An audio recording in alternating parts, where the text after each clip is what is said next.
Welcome and hello everybody to a crystal engineering course, Chemistry Beyond the Molecule. Well, today we will talk about crystal structure prediction. Prediction is the keyword. You can predict spectroscopic data, for example, NMR signal from compound, ethanol, the signals of ethanol, 1H NMR spectra of ethanol. I think this is not really a problem for us. We can talk about. But can you predict the complex situation of molecular arrangement in solids? Is this possible? Have a look.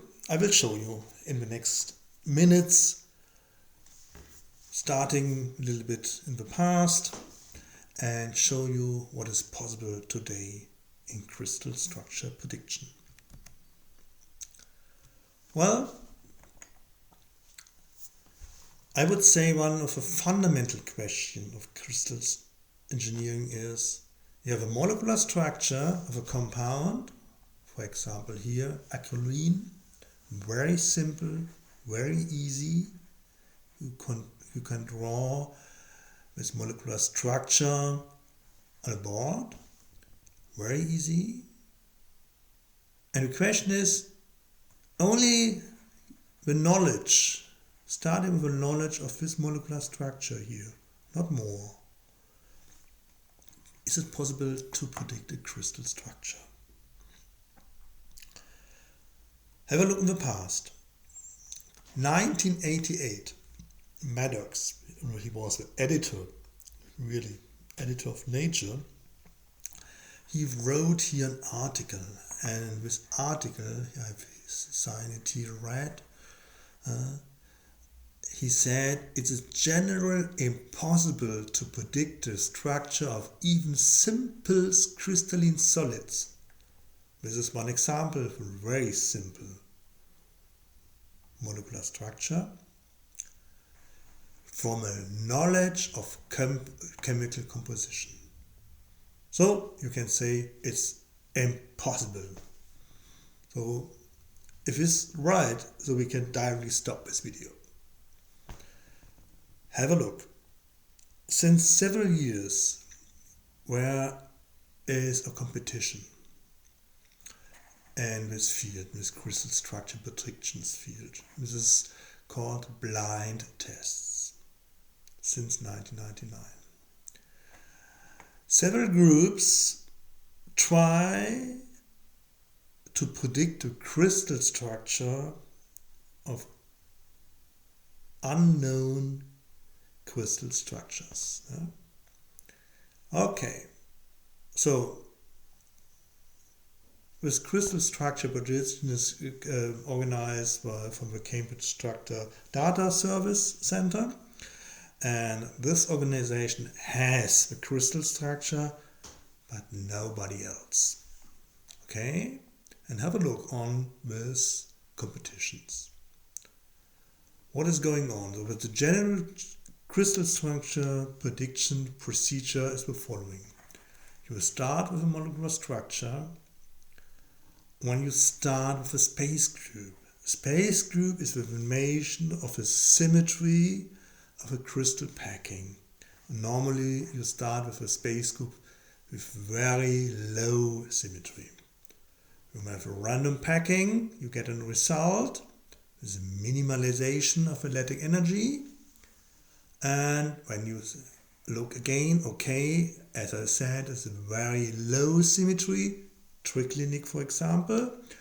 When you try to reorganize this molecular arrangement with higher symmetry, and once again, look again, do you get a result with a minimum of electric energy?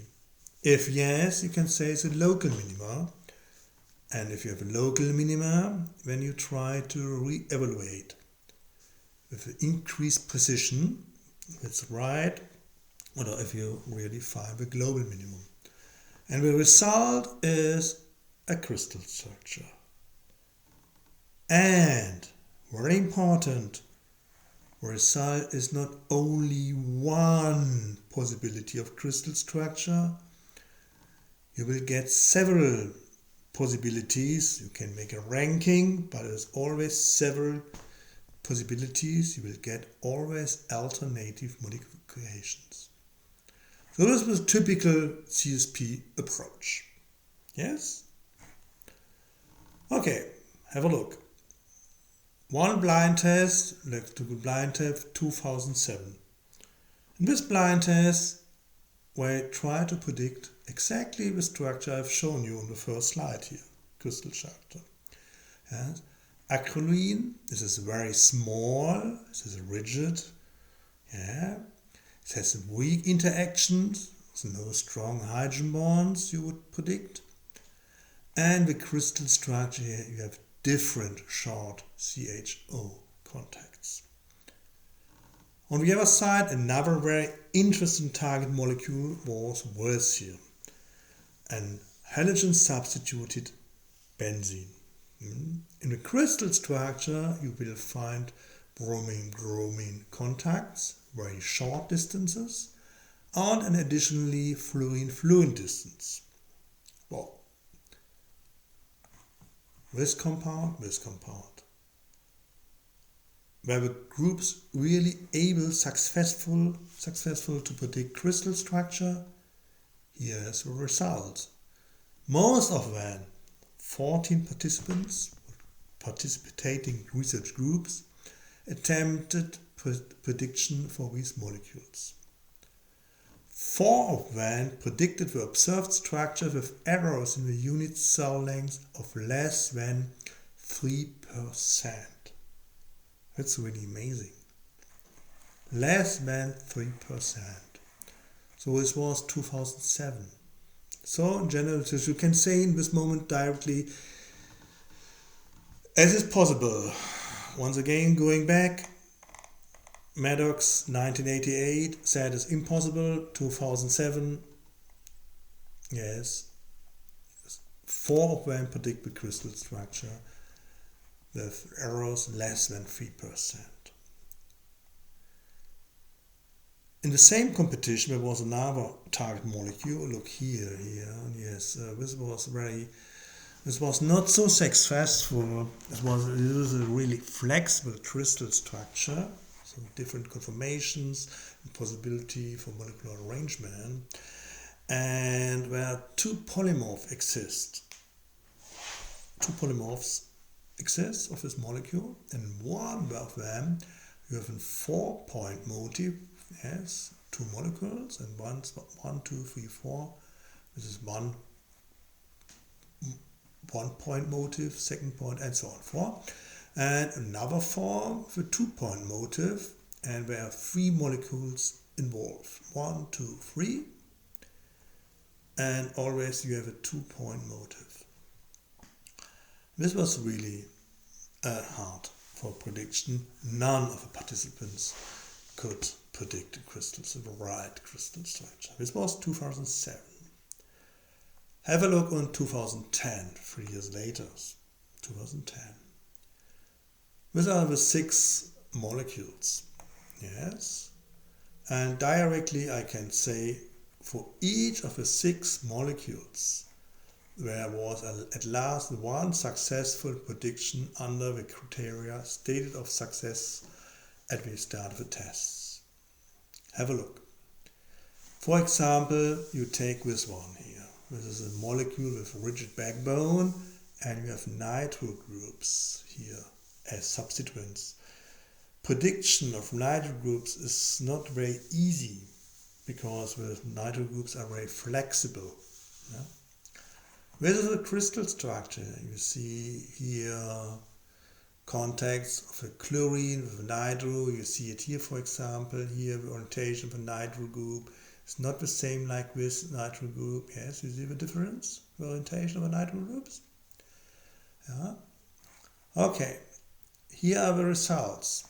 Here are the groups or not with groups, or alternative or with results, different results. This is the energy, the density, and here the Saul constants, A, B, C, and the beta, and the angle. No? And have a look here on the first two. This is the difference. A exactly. Saul constant A exactly. Constant B, 1 minus 1%. Cell axis C, 0.5%. Beta, 0.1%. All the second one, you see it here. Really amazing. Next molecules. Look here. This is an extreme flexible molecules. A lot of freedoms. Grades here. No? This is a crystal structure. You see here different intermolecular interactions. Here's the result. Look here, 0.3% difference. Round about 2% difference, 4%. And here 0.2%, 0.6, 0.1 and so on. Really fantastic. Now the molecules. Well, this is a typical molecule. What we directly see, we have several functional groups. It's very interesting.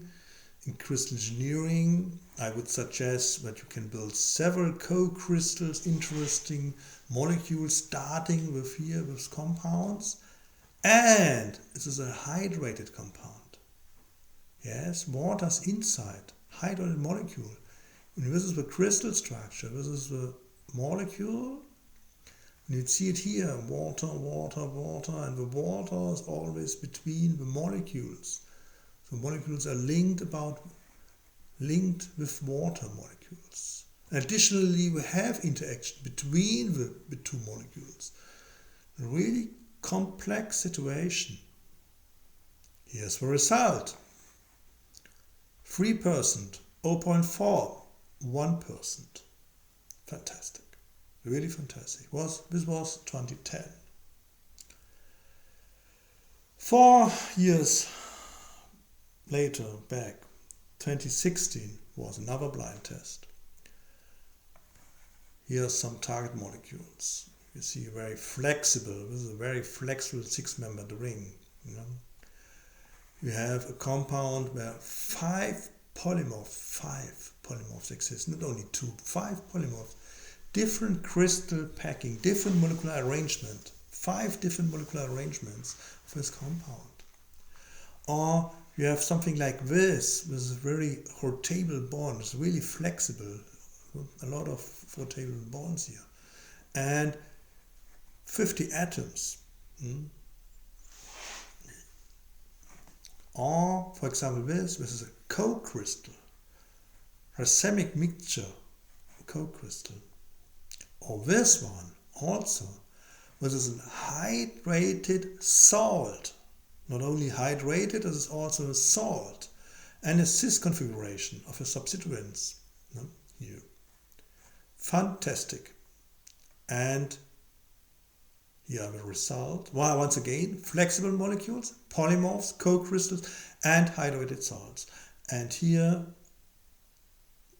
the result, all experimental crystal structure of the 5 targets were predicted. Once again, all were predicted. And the conclusion was, we conclude that state-of-the-art crystal structure prediction calculations are now applicable to a wide range of solid forms, such as salts and hydrates. Salts and hydrates are included, as well as larger, more flexible molecules. And exactly in this moment, we really think about if it makes sense to continue with competition. Because the organizers and several of the participants think crystals can now predict. We don't need another competition. Well, but please don't forget, crystal structure prediction always generate more than one crystal structure. Yes, and this is fascinating for us. More than one theoretical result. This is a task for us. This is a job. Yes. By changing the parameters of crystallization, I don't know, for example, slow evaporation from a solution, playing a little bit with the concentration or the temperature gradient, or if you use different solvents, antisolvents, diffusion in your solution. If you're working with very special techniques, high pressure crystallization, you can think about it, what it is. I will explain you in some weeks in one video. Or in situ crystallization. In situ crystallization means you have a liquid and you try to get crystals from a liquid directly on the diffractometer. Yes, you can analyze them. By playing around with different parameters, playing around with different crystallization method, it could be possible, could be only, to get additional polymorphs, to get exactly this polymorph which was predicted by crystal structure prediction. I will show you. Look to chlorophenol, 2-chlorophenol. This is the crystal structure of chlorophenol at ambient pressure, at 100 Kelvin. You see it here, helices.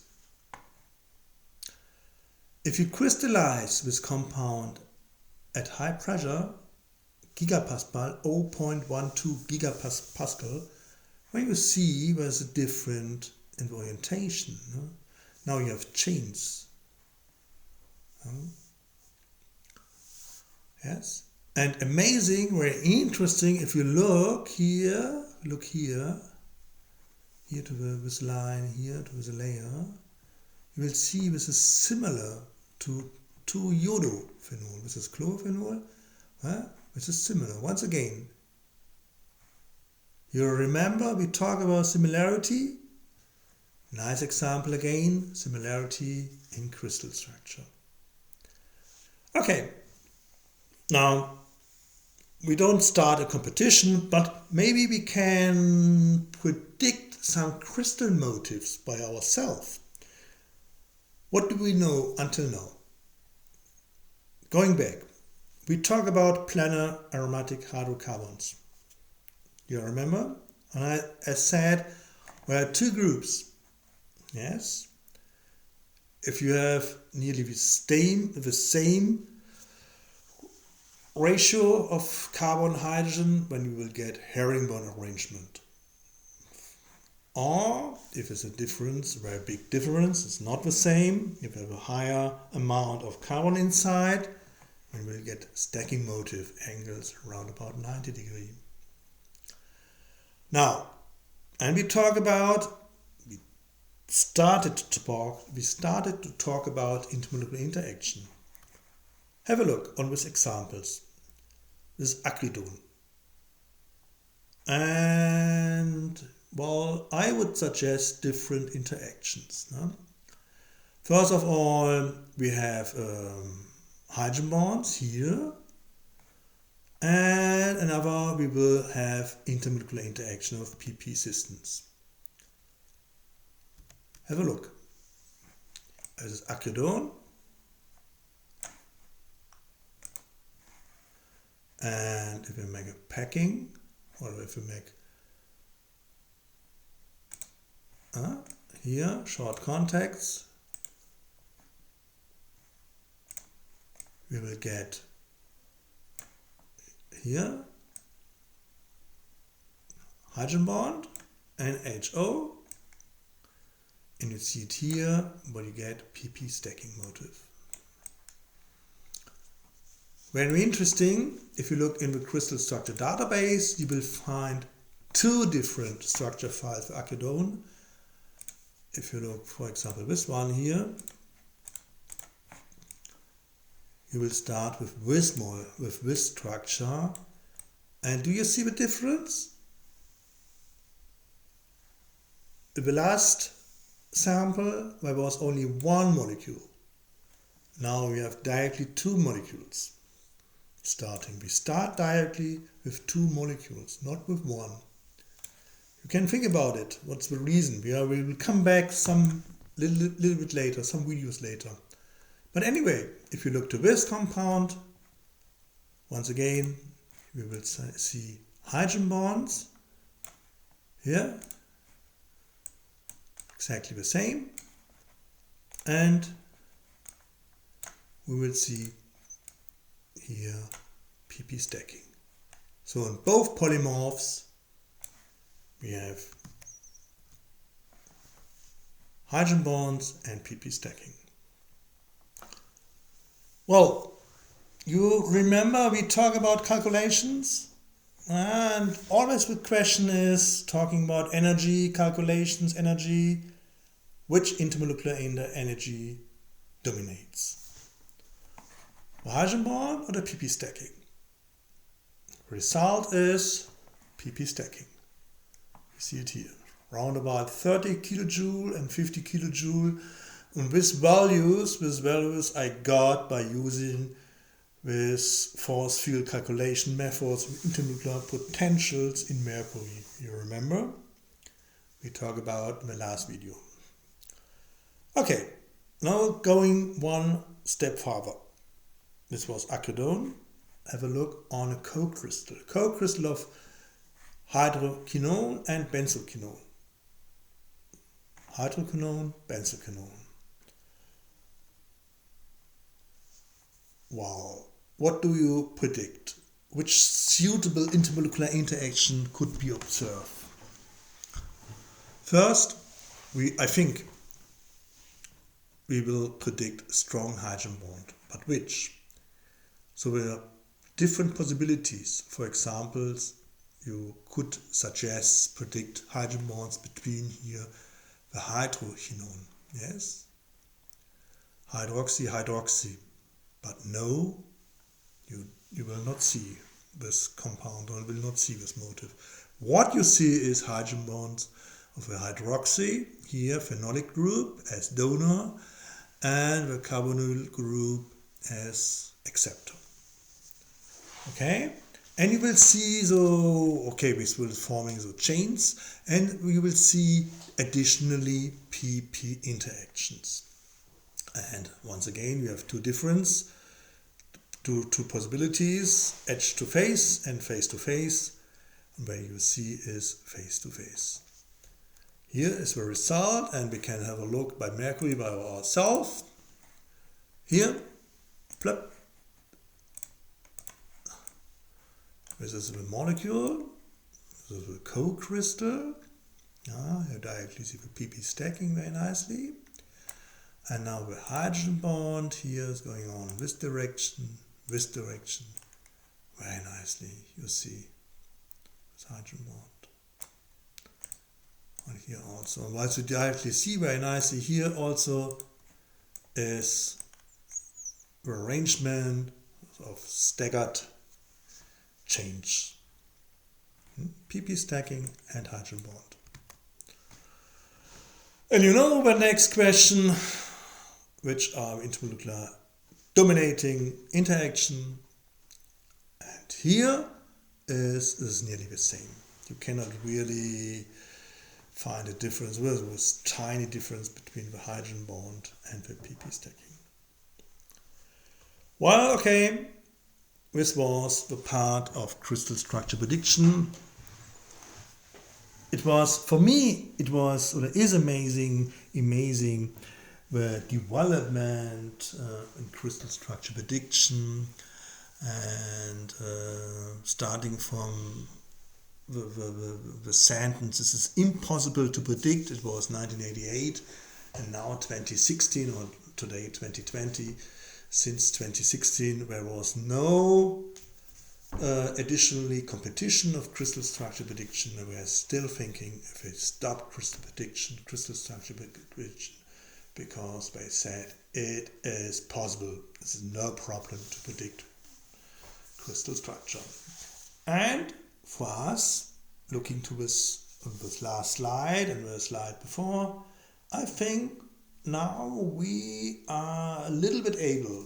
We have learned enough to think about suitable crystal structure motifs of very simple compound.